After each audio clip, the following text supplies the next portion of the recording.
Investigasi internal IDF mengungkap Hamas memantau hampir 100.000 tentara Israel di media sosial sejak tahun 2018 sebagai bagian dari persiapan serangan 7 Oktober 2023.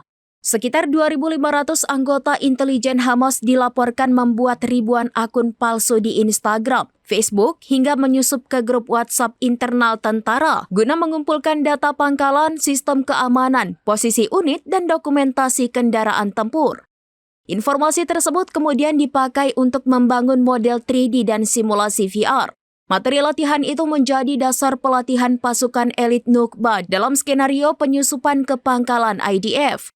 Laporan lain menyebut Hamas juga mempelajari tank Merkava Mark IV, termasuk menemukan tombol pemutus tersembunyi yang dapat melumpuhkan kendaraan.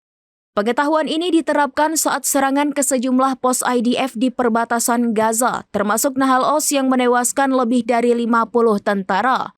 Pada awal 2024, pasukan Israel menemukan kompleks terowongan intelijen di Gaza Tengah.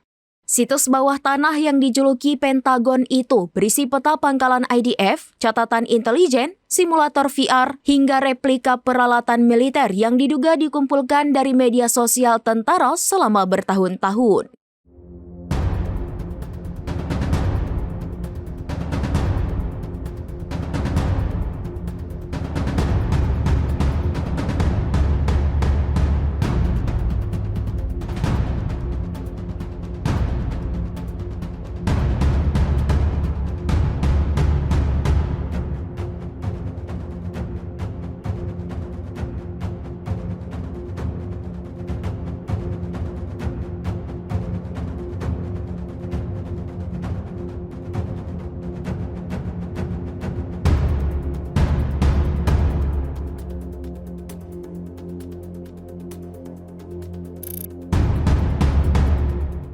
Download Tribun X sekarang, menghadirkan lokal menjadi Indonesia.